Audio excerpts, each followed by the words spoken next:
Hello guys, कैसे हो आप लोग। आई होप यू आप सभी को ये बहुत अच्छे होंगे। आज का जो मेरा जो क्लासेस हो रहे थे और जो मैं मेकअप डेमो देने वाली थी, मैंने सोचा आज का वीडियो कैप्चर किया जाए।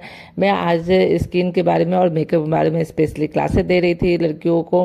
बिकॉज जब तक आप थ्योरी अच्छे से नहीं समझाते हो तब तक आपके जो बच्चे मैंने जो मेरे स्टूडेंट है, मैं उनको अच्छे से सब कुछ क्लियर करती हूँ कि आप कोई भी चीज़ें करते हो तो अच्छे से उसको समझना चाहिए, क्योंकि थ्योरी आप समझते हो तो आप कोई भी चीज़ें प्रॉपर से करते हो।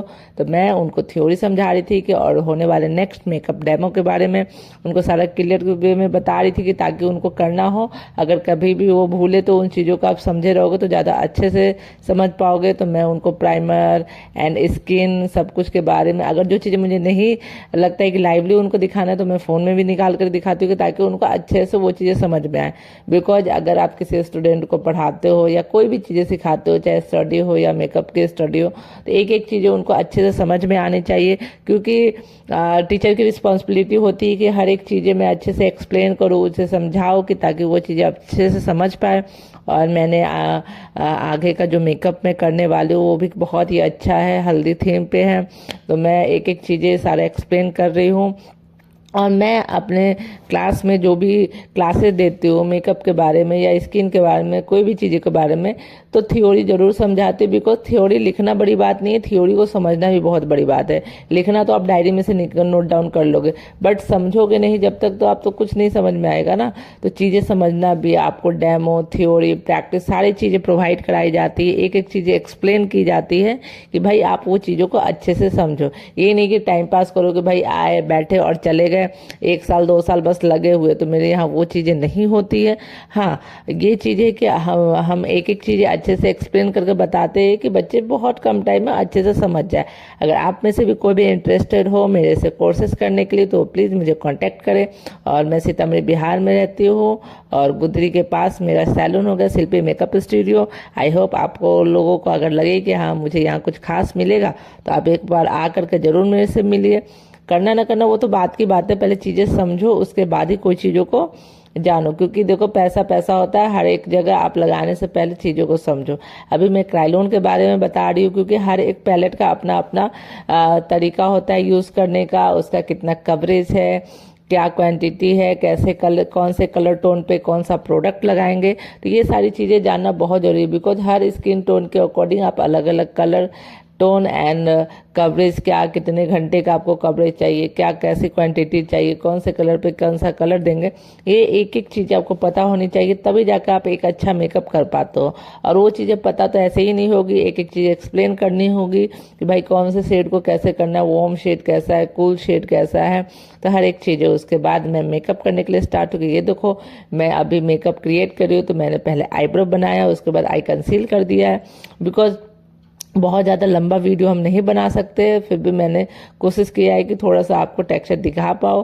और मैंने इसी तरह से, क्योंकि मैं थोड़ा आई मेकअप थोड़ा लाइट करने वाली थी, जिसके कारण मैंने जो कंसीलर वो लाइट कंसीलर दिया है। और मैं अच्छे तरीके से मैं जब मेकअप अगर सिखाती हूँ या कोई भी चीज़ें सिखाती हूँ तो लाइव करके सिखाती हूँ।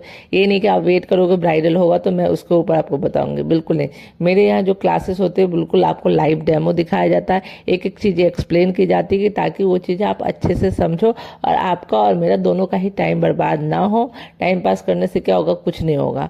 इस तरीके से क्या होता है मैं बताती हूँ, मेरी भी प्रैक्टिस होती है एंड मेरे जो स्टूडेंट है उन लोगों को भी अच्छे से नॉलेज प्रोवाइड कर देती हूँ मैं। तो अभी मैं इनको लाइटली हल्दी पर्पज से मेकअप कर रही हूँ। और वही है कि हर मेकअप का अपना अपना एक तरीका होता है, तो हर एक तरीका पता होनी चाहिए मेरे स्टूडेंट को।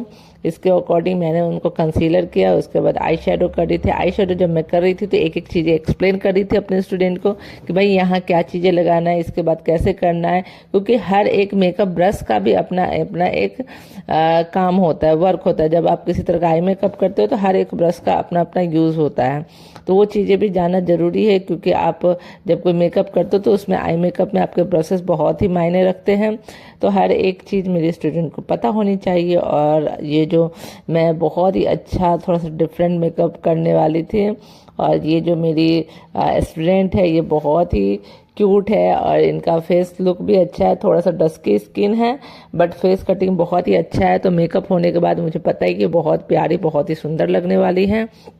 नो डाउट, बिकॉज देखो फेयर स्किन पे तो हर कोई वर्क कर लेते हैं, लेकिन डस्की स्किन टोन पे ही प्रॉब्लम आती है। डस्की स्किन टोन, पिगमेंट वाले स्किन टोन, इन सब टोन पे ज़्यादा प्रॉब्लम आती है। तो जब आप इस तरह के स्किन पे डेमो देते हो तो क्या होता है, स्टूडेंट का भी कॉन्फिडेंस बढ़ता है, उन्हें भी चीज़ें समझ में आती है कि भाई अगर इस तरह का स्किन टोन अगर हमें मिलेगा तो हमें क्या करना चाहिए। तो जब तक वो लाइव नहीं देखेंगे तो उन्हें कैसे समझ में आएगा। अगर किसी क्लाइंट पे अगर हम करके दिखाएंगे तो फिर वो क्वेश्चन अराइज नहीं कर पाएंगे। अभी मैं इन पे स्टूडेंट के ऊपर कर रही हूँ, तो क्या हो रहा है, उनके मन में जो भी क्वेश्चन है वो मेरे से पूछ सकती है, एक एक चीज़ें क्लियर कर सकती है। लेकिन जब हम क्लाइंट पे करेंगे तो उस टाइम अगर वो क्वेश्चन करेंगे तो क्लाइंट में अनकंफर्टेबल होगा, मैं भी कंफर्टेबल नहीं हो पाऊंगी। बिकॉज क्लाइंट हर माइंड के आते हैं, जरूरी नहीं है कि उनको हर एक चीज़ें अच्छी ही लगे। सो गाइज, इसीलिए मैं क्लाइंट के ऊपर डेमो नहीं देती हूँ, मैं क्लाइंट के ऊपर आपको मेकअप नहीं दिखाती हूँ, मैं लाइव मेकअप स्टूडेंट के ही ऊपर। बिकॉज प्रैक्टिस करना है तो आप एक दूसरे के ऊपर ही कॉन्फिडेंस के साथ कर सकते हो। अगर आप क्लाइंट के ऊपर करोगे तो क्या होगा, डरोगे, कोई चीज़ें कर नहीं पाओगे। लेकिन वही है, अगर आप देखो मेरा आई मेकअप कितना प्यारा, कितना सुंदर लग रहा था। एंड देन उसके बाद मैंने बेस बना करके दिया, तो एक एक चीज़ एक्सप्लेन मैंने की, उसके बाद फिर मैंने थ्योरी समझाया। बिकॉज एक एक चीज़ें मैंने कर दी है, लेकिन उसके बाद भी अगर कोई प्रॉब्लम हो, कहीं उनके क्वेश्चन हो, तो वो सारी चीज़ें समझाना बहुत ज़रूरी है, क्योंकि जब तक आप समझोगे नहीं तब तक आप वो चीज़ें जानोगे नहीं। आंखों को थोड़ा बड़ा करने के लिए काजल दिया, उसके बाद स्मच किया, लिपस्टिक लगाई, और इस तरह का रील्स बहुत ही ज़्यादा ट्रेंड में था। तो मैं भी सोची मैं भी क्यों ना इस तरह का रील्स बनाऊं, और ये रील्स भी बहुत ही प्यारा बना था।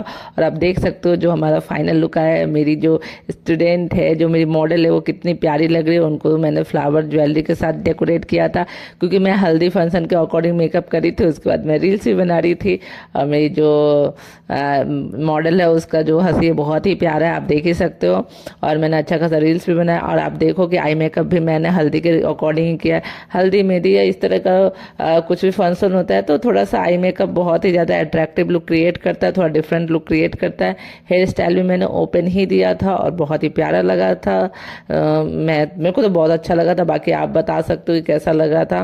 और अगर आप में से कोई भी इस तरह का मेकअप सीखना चाहते हो, मेकअप सीखने से इंटरेस्टेड हो मेरे से, तो प्लीज़ मेरे से कॉन्टैक्ट करें, क्योंकि अभी कोर्सेज स्टार्ट है।